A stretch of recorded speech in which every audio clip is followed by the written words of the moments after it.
Deməli müəllimlər, növbəti nəzəriyyəmiz nə oldu? Seçim nəzəriyyəsi. Seçim nəzəriyyəsi William Gleiser tərəfindən hazırlanmışdır. Ümumiyyətlə bu adları yadda saxlamaq imtahan üçün önəmli deyil. İlk olaraq onu qeyd edeyim ki, yəni adların öyrənməsinin, yəni imtahan üçün əhəmiyyəti yoxdur. Düzdür, məlumat üçün yadda saxlasanız faydası var. Amma əsas nəzəriyyələrin mahiyyətini bilməyimiz önəmlidir.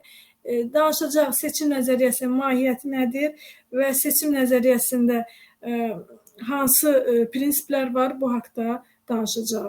Ümumiyyətlə, William Gleiserə görə, bu seçim nəzəriyyəsinə görə bildirir ki, bu seçim nəzəriyyəsində bildirir ki, müəllimlər şagirdlərin davranışına birbaşa təsir edə bilməzlər. Yəni, davranışlarına birbaşa təsir edə bilməzlər, amma hər hansı bir şagird, hər hansı bir davranış sərgiləyəndə müəllim bunun səbəbini öyrənə bilər və davranışın düzəltməyə, davranışın dəyişməsinə istiqamət verə bilər. Yəni, uşaqlar daxili düşüncələrinə görə, daxili emosiyalarına görə, öz daxili seçimlərinə görə addım atmış olurlar. Biz müəllimlər isə sadəcə olaraq şagird hər hansı bir davranış sərgiləyəndə, deyək ki, davranış pozuntusu olmuş olsun. Şagird bir davranış pozuntusu sərgiləmiş olur, davranış pozuntusu olur şagirddə. Biz birbaşa təsir edə bilmərik. Araşdırmalıyıq bunun səbəbi nədir və bu problemləri aradan qaldırmağa çalışmalıyıq.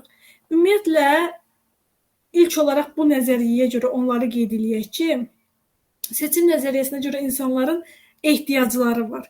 İlk olaraq bu ehtiyaclardan danışaq. Bu ehtiyacları bilsək, o zaman biləcəyik ki, hər hansı bir davranışı sərgiləyən, davranış pozuntusu olan uşaqlarda bu ehtiyaclarının ödənilməməsinin qarşılığı olaraq müxtəlif davranış sərgiləyirlər. Məsələn, sağ qalma, sevgi və mənsubiyyət, güc, azadlıq, əyləncə, bunlar insanların ehtiyaclarıdır. Eyni zamanda da uşaqlar qeyd elədiyim kimi bu ehtiyaclarla təmin olunmalıdır. Bu tək məktəbdə müəllim olaraq yox, eyni zamanda valideynlər də bu uşaqların bu ehtiyaclarını nəzərə almalıdır.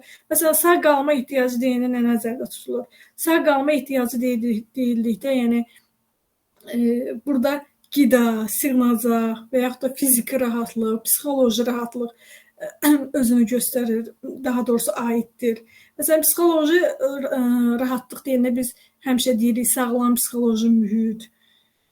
Yəni, şagirdlər bu ehtiyacları ilə təmin olunduqda, əlbəttə nizam-intizamlı olurlar. Əksinə, ehtiyacları ilə təmin olunmadıqda da müxtəlif davranışlar sərgiləyirlər. Məsələn, nizam-intizam qaydalarına əməl etməyə bilərlər, mənfi davranış sərgiləyə bilərlər.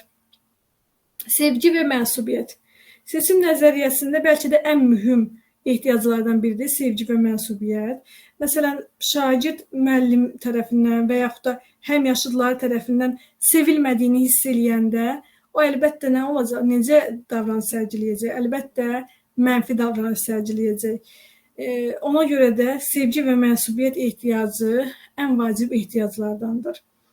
Məsələn, müəllim şagirdə hörmət eləsə, şagirdə humanist yanaşsa, empatiya hissi qurmuş olsa, əlbəttə o sevgini duyan şagirddə müsbət davranış sərgiləyəcək və nizam-intizamlı olacaq. Güc ehtiyacı nədir? Şəxsi inkişaf, insan həyatının keyfiyyətini yüksəldən bilik və bacarıqların inkişaf etdirilməsi, yüksək nailiyyətlərə təşviq edilməsi, şagirdlər üçün dəyər hisslərinin artırılması məhz bu ehtiyac ilə qarşılanır. Məsələn, şagirdlərə hər hansı bir məsələdə onlara bir qərar vermə şansını biz həvalə elədikdə, qərar vermə şansı verdikdə, onlar özlərini bir güc sahibi kimi hiss etməyə başlayırlar və biz bu zaman onların bu ehtiyaclarını ödəmiş oluruq. Azadlıq ehtiyacı nədir? Eyni zamanda da biz şagirdlərə azadlıq ehtiyacı verməliyik və biz keçən dərslərimizdə də dedik ki, müəllimlər var ki, avtoritar üslubludur, müəllimlər var, demokratik üslublu müəllimlərdir. Biz şagirdlərə istər bu akademik baxımdan olsun, istər hər hansı bir digər məsələlər olsun, şagirdlərə həmişə seçim imkanı verməliyik. Məsələn, deyək ki, layihə işi seçirlər və yaxud da esse yazında bir seçim imkanı verməliyik və yaxud da deyək ki, məktəblərdə həmişə olurdu, yəqin ki, indi də var. Bizim vaxtımızda da biz hər hansı bir fənni seçirdik. Orada bizə yazılırdı ki, məsələn, kim hansı fənni seçər məşğələlər üçün. Həqiqətən də onda öz vaxtımı xatırlayıram, öz şagird dönəmimi xatırlayıram. Həqiqətən də o mən də varam kimi, mənim də seçimə bir ehtiyac varmış kimi bir duyğular yaranır şagirddə. Və biz şagirdlərə seçim imkanı verməklə onların azadlıq ehtiyacını ödəmiş oluruq.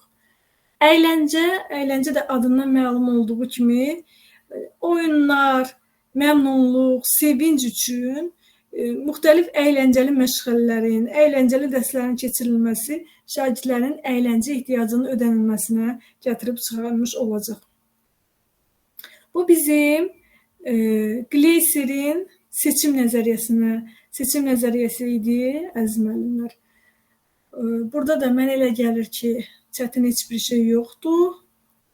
Dedik ki, seçim nəzəriyyəsinə görə insanların 5 əsas ehtiyacları var: sağ qalma, sevgi, mənsubiyyət, güc, azadlıq, əyləncə. Sağ qalma dedik ki, nədir müəllimlər? Dedik ki, burada qida, sığınacaq, fiziki rahatlıq, psixoloji rahatlıq əks olunur. Sevgi, mənsubiyyət də adından göründüyü kimi şagirdlərə sevgi versək, onları anlasaq, təbii ki, bu ehtiyaclarını ödəmiş olacaq. Güc dedik ki, onlara qərarların qəbul edilməsi üçün, qərar vermələri üçün imkan yaradırıq. Azadlıq, seçim imkanı veririk. Əyləncə də dedik ki, müxtəlif oyunlardan, yumor, şənlik, onların əyləncə ehtiyaclarını ödəməyə çalışırıq. Bu, seçim nəzəriyyəsinin mahiyyəti, əhəmiyyəti bunlardan ibarət idi. Keçirik indi müəllimlər növbəti nəzəriyyəmizə.